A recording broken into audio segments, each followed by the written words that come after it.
y a 400 ans, en 1617, le voyage est long depuis l'Europe jusqu'à l'Amérique du Nord, alors que dans la majorité des cas, ce sont les personnes seules qui viennent défricher cette terre qui leur est encore inconnue. Et parmi eux, la première famille de la Nouvelle-France, Louis Hébert, Marie Rollet et leurs 3 enfants.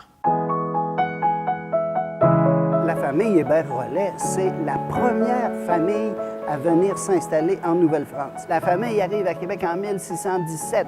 C'est une terre immense qui leur est concédée et qui sera érigée plus tard en fief noble en reconnaissance de la qualité de leur travail. C'est la famille fondatrice et la famille symbolique. Parce que à l'époque, c'est un peu la querelle entre le commerce des fourrures et la colonisation. On va amener les Amérindiens aussi à se stabiliser. La liberté de mœurs avant le mariage chez les Amérindiens, elle est très grande. Il faut pouvoir avoir le pouvoir sur eux, pouvoir à la limite les surveiller et les contrôler.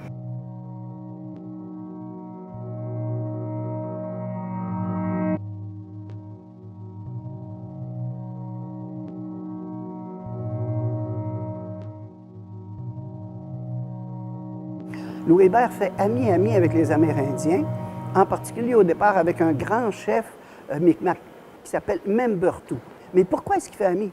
Parce que lui est apothicaire. Alors, ce qui l'intéresse, c'est les plantes. Mais qui connaît les plantes à ce moment-là en Amérique du Nord et qui s'en sert pour se soigner, guérir les blessures? Les Amérindiens. Alors, c'est certain qu'il y a eu un intérêt commun. Et très tôt est arrivé un épisode. Le fils du grand chef, un des fils du grand chef, là, était malade pour en mourir. Et à l'époque, ces gens-là se retiraient, s'isolaient, pour mourir dans la paix et mourir sans perturber qui que ce soit. Louis Hébert l'a soigné et l'a guéri. Imaginez la réaction des amis, de la famille. Ça a été tout à fait exceptionnel et ça a perduré dans le temps. Dans le contexte actuel, avec Louis Hébert, hein, c'est lui qui a envoyé en France 45 plantes jusque-là inconnues.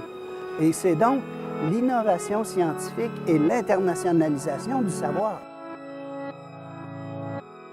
Et Marie Rollet, elle fera des choses aussi tout à fait extraordinaires et exceptionnelles dans la relation avec les autres, où elle prend soin des Amérindiennes que Champlain n'avait pas pu ramener.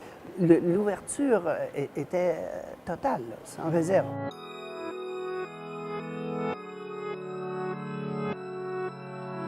La descendance est par les femmes, parce que le premier des garçons est décédé très jeune et c'est surtout par Guillemette Hébert qui a épousé Guillaume Couillard en 1621.